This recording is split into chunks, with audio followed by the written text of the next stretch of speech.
喂，閪佬又係我哋啊！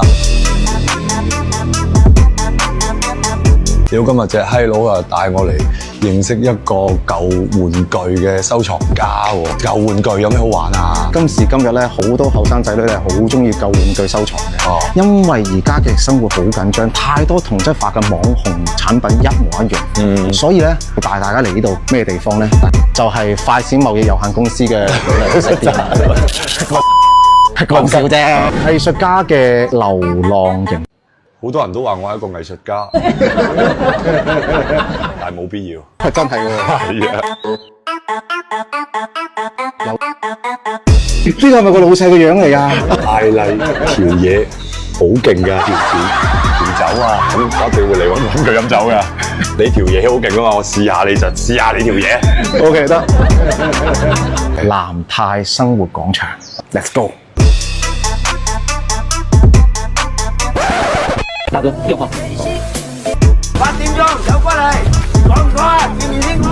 公仔，呢單嘢都燒佢，仲俾喂，唔同你講啊，有咩喺中不二貓貓子門口等啊？呢間嘢嘅老細好難得，佢俾我哋拍佢嘅私房。問題入去之後，佢會唔會嬲㗎？話佢好似個樣都幾惡下。嗱啲啦，介紹下，我哋試下啦，介紹下，介紹下，我介紹下啦，介紹下。喂，老細，喂，全哥啊！喂，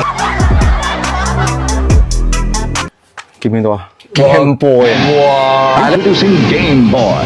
It's portable, it's in stereo, and its games are interchangeable. 以前呢隻機喺友誼商店賣係499蚊。喂，咁我想問下咧，呢部機嘅歷史有幾耐90年代買嘅，即係30年前。哦，哇，老過我啊你！唔係，主要係你明唔明？舊貨收藏玩嘅就係 story。哦。哇！哇！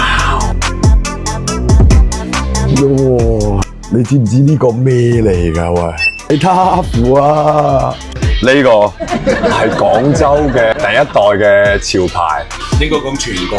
全國啊！係啊，同呢牌子同呢啊係一齊入中國㗎。以前喺中華廣場1樓正門嘅左手邊就有一間呢啲啦，不過而家已經冇晒。跟住點解會係個馬桶咧？紙凳嚟，紙凳嚟㗎。係啊，感受點啊？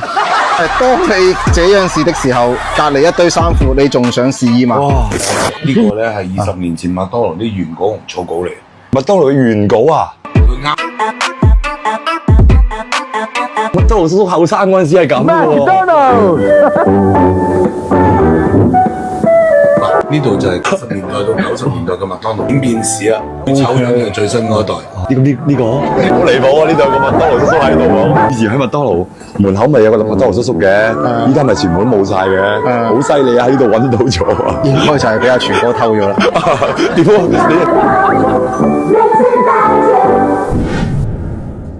啊？呢個真係有啲嘢喎，真係。一個石膏牆，我喺我個 friend 嘅道具倉掉咗出街，我執佢翻嚟，都畫成麥當勞波普藝術。波普藝術係，其實你知唔知咩波普藝術咧？唔知啊！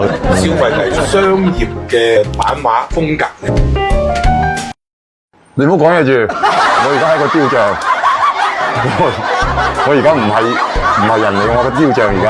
同你哋介紹一下呢個全哥度講嘅，呢個就係波普藝術。我而家就係佢哋其中嘅一份子，唔好同我講嘢啊！我而家係個雕像嚟㗎。影啊 Ladies and gentlemen， 呢個係男兒當陣，唔係，再講一次，呢個係男兒當入樽嘅紅人漫畫手稿。男兒當腎虧喎，呢個係嗰個馬鞋佬啊！唔係做唔係夾硬搶夾硬搶，即係佢夾硬去搶佢嘅鞋㗎。呢個係佢。井手，我記得個名啊，交佢。多謝你啊！我啲正啊，拜拜。拜拜。